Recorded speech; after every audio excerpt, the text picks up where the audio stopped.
Yo, what is going on, guys? Jack here, and welcome to episode 16 of my Tracksuit to the Top series here with Lewis FC in the Vanarama Conference South. Hopefully you guys are good. If you did miss last episode, I really emphasise you go and watch it. It was the FA Cup third round tie against Hull. Anyway, today I do have for you guys a league game, and today we are going to be taking on Bromley, who are currently 5th, in a game that could very well pave the way for our final run into the end of the season.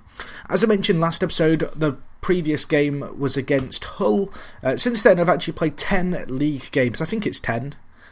It is 10. And an FA Trophy game.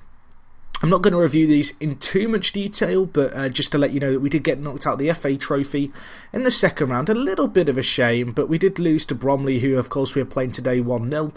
It was a pretty close game. There wasn't that many chances either way. I wasn't too overly bothered about the FA Trophy, and considering kind of the amount of fixtures we'd played in the FA Cup and then some of the FA Trophy qualifying rounds, it was almost a blessing in some ways to get knocked out, because it just meant that I had more focus on the league. I certainly believe that our run in the FA Cup and in the FA Trophy up until that point may have explained some of the somewhat disappointing performances, I guess you could say, in other competitions, because there was a lot of first team football having to be played by the core of my squad. But anyway, as I mentioned, there have been a fair few games since the last episode in the league. In this run of 10 games, we've actually lost 2, drawn 2, won 6. I'm not going to cover these in too much detail, but just so you can see, we beat Gosport here 3-1, Matthew Lewis grabbing 2, Nevin grabbing 1. We then beat Maidenhead 2-0, same 2 goal scorers. We then beat Maidstone 3-0. Same 2 goal scorers, and to be honest, it's just been the Matthew Lewis and Darian Neven show for the entirety of the season. One of 2 defeats that we had came against Staines. It was an overall very disappointing performance. We then beat Weston-super-Mare 3-0, again, same goal scorers, Neven and Lewis. Then we beat Chelmsford 3-1, same 2 goal scorers. There's certainly a pattern emerging here. When we played Hemel Hempstead, you can see here Matthew Lewis actually grabbed a hat-trick, and with that hat-trick became the top goal scorer ever in a singular season in the Vanarama South. This was with still 10 games left to go. Anyway, in the last game that we played in this run of fixtures, we did lose 1-0 to Gloucester, which is a little bit disappointing, particularly the fact we didn't have a shot on target. So, if you were listening to me recite the goal scorers in that last kind of fixture rundown, you'll notice 2 names kept reappearing, and they were Matthew Lewis and Darian Neven. These 2 players have been superb for us this year. You can actually see that combined they have in total 74 goals in all competitions. Matthew Lewis with 43 goals in 42 games and 19 assists, which is just absolutely ridiculous. Darian Neven has stepped up to the plate too. He's got 31 goals this year. These 2 players combined have been absolutely superb for us. It's kind of a little bit odd in some ways, because Nevin just really shouldn't be doing what he's doing at this level. You compare these 2 players, just by the polygons you can see Matthew Lewis is a superior kind of player in all but the kind of technical attributes, and you look at it here, even then Neven's dribbling, first touch and technique, the only things that he really has, the jump on when it comes to Matthew Lewis out of all the technical attributes. Overall, these 2 they've just formed a superb partnership. You look at the statistics for them, they're averaging a superb amount of goals between them. Their assists, they have 30 combined. They have 19 player of the match awards combined, 21 combined. They've just been ridiculous. You look at the league kind of summary for player stats, they dominate it. It's kind of odd to see 2 players just stand out head and shoulders above the rest as a partnership. The fact they both appear on the goal scorers and assists really gives you an idea of how good they've been as a strike pairing for us, I guess, in the final third. Another thing that's made it slightly strange is the fact that, with the exception of these 2, the only guy who's really make an impact on the goal-scoring department has been Billy Roast, the centre-back. He got 8 goals. A lot of those came earlier on in the season too. With the exception of our 2 top goal scorers and Billy Roast, you can see players just a very few goals between them all. It's a little bit odd in some ways. On the assist front, was slightly more kind of balanced, I guess. Joe Robinson, the 17-year-old, really contributed this year. You can see 7 assists in 32, whilst still not crazy. Is a big jump up on what it was a little while ago. He's certainly become into his own this year.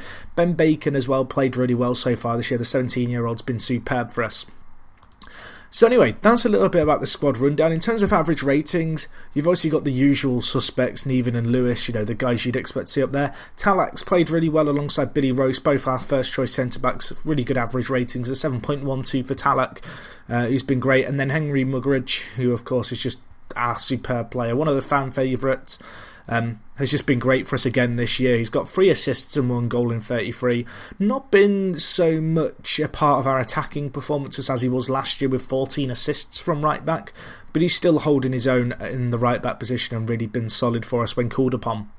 So you will notice that we have passed Region Day. Unfortunately this year there just weren't that many regions who I was particularly pleased with coming through and that I could possibly sign who were free agents.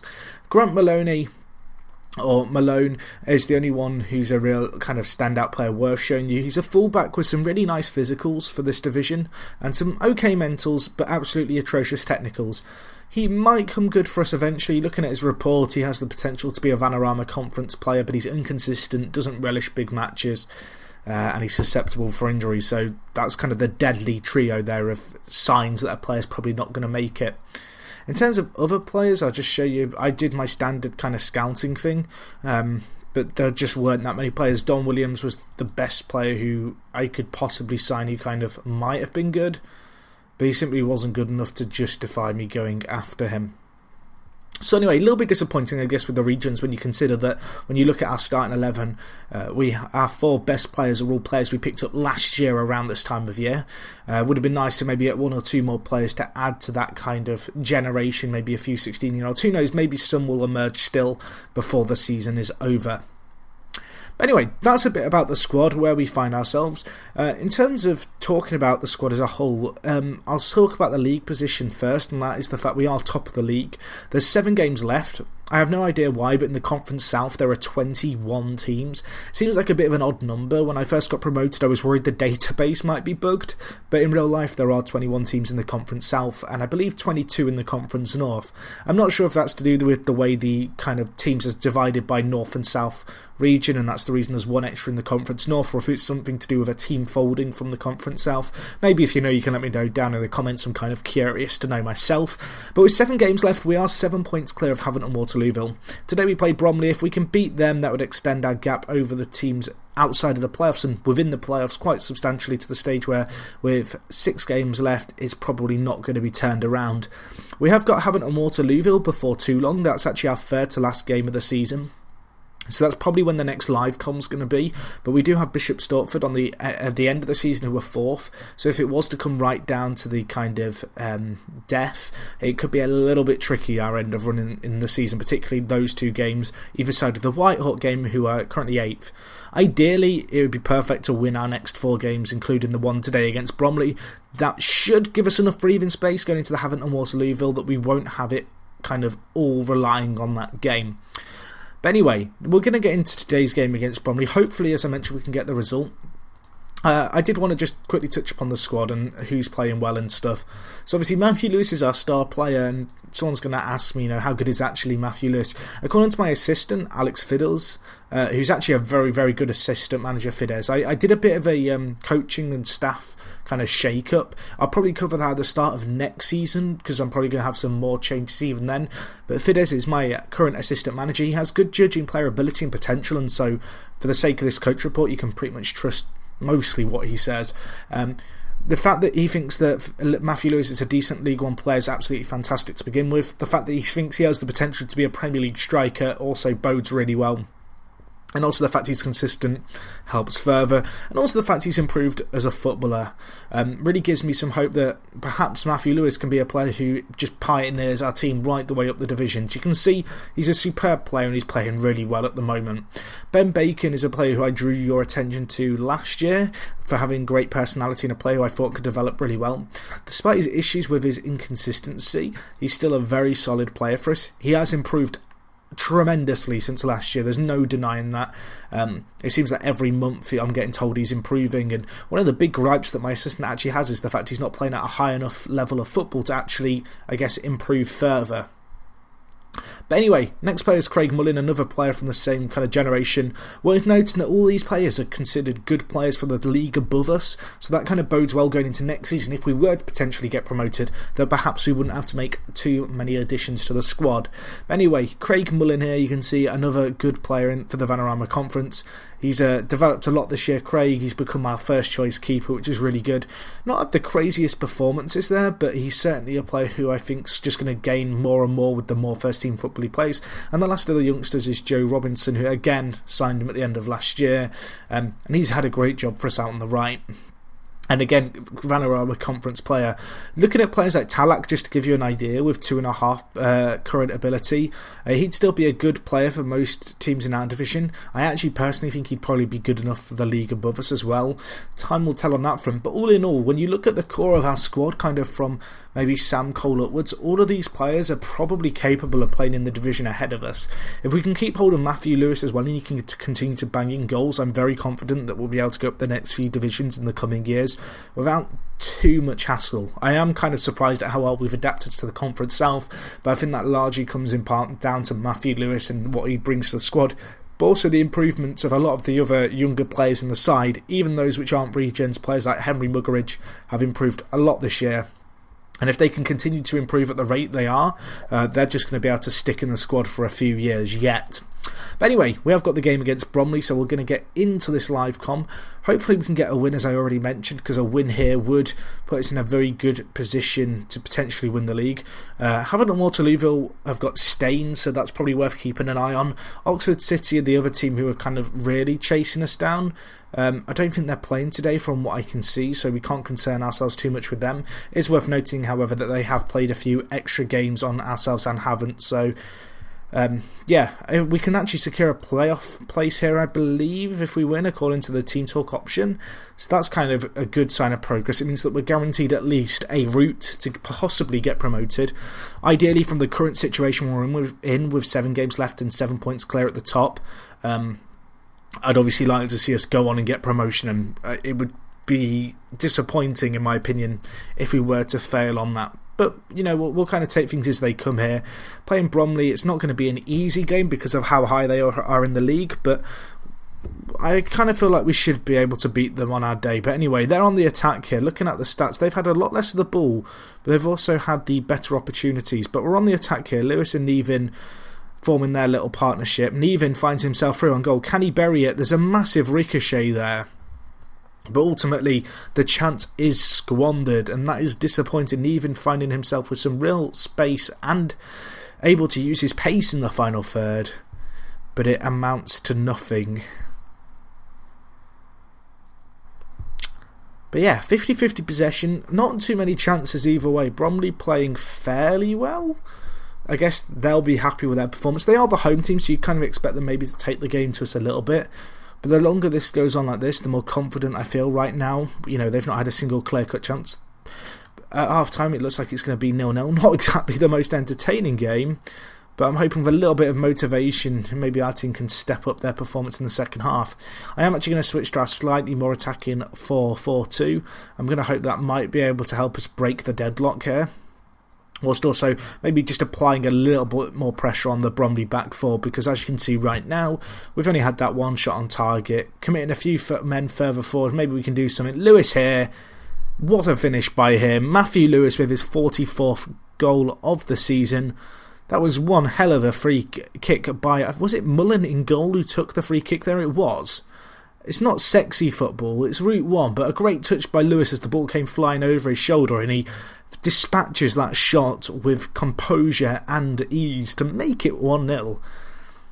Good to see that little subtle tactical change, making maybe a little bit of difference. Obviously, can't attribute it too much because it was just a lump ball up the field, but ultimately they struggled to cope. And now Nevin potentially through. Nevin given a gift. Papo, the centre-back for Bromley, selling Brown in goal short, and Nevin's just there to nip in with his pace. It all came from a Robinson free ball, but the back pass here, selling the keeper well short, and Nevin just nips in there. Cool, composed finish into the bottom right-hand corner. Nevin might not kind of attribute-wise be good enough for this division. He might not even be good enough for my team, but when he's scoring as he is and when he's got a partnership like he has with Matthew Lewis, it seems almost criminal for me to even dare to drop him at the moment. But anyway, 2-0. That should be us home and dry, so I am going to make just a few little changes, get some other players on, take off players who are booked, potentially, struggling with their legs just a little bit. We want to prevent injuries where possible. But yeah, it looks like this is going to just finish 2-0 unless there's a late goal. Bromley with a chance here, that's just been smashed way over. I can't imagine that's the highlight, but 3 minutes left. Even if there was a goal now, you'd really favour us just to hold on to this, but maybe we can grab a third and make it 3-0 and make our goal difference at the top even more dominant. Right now we are just so good goal difference wise. The amount of goals we've scored this year has been superb, even if we have been relying largely on 2 players. And as a result, our goal difference is almost acting as an extra point at the top of the table, because even if Havant were to pull over and kind of, I guess, undo the 7-point deficit, our goal difference is essentially an 8th point. However, we have given away a penalty here, so Waldron here to take it for Bromley. This would make it 2-1, maybe give us a squeaky bum time last few minutes. I could switch to defensive and contain. I'm just going to stick with our normal system, I think. And hope that we can hold out. I always have a weird thing about changing to defensive and contain or counter late on in games, because it always seems to backfire for me. I always like the idea that attack is the best form of kind of defence, and so in defending deep you're kind of inviting pressure on yourself. But anyway, I'm going to tell the boys that's a good win. They're loving it. But yeah, as I said, Lewis and Neven kind of running the show again for us today. Haven't did win, so that's a little bit of a shame. It would have been nice to extend the gap over them. But anyway, the Haven't game will be the next one. I think there's 3 games between that and now. Hopefully in that time we can find ourselves in a situation where we could potentially win the league in beating Haven't. I guess you guys will have to stick around to see how that exactly pans out, but we do guarantee ourselves a playoff spot there, and we have won 4 of our last 5 away games into the league. But anyway guys, thank you for watching as always. If you have enjoyed, smash the like button. Hopefully I'll see you guys next episode, where we will be taking on Haven't and Waterlooville. And other than that, it is me, Jack, and I'll talk to you guys in a bit. I'm out.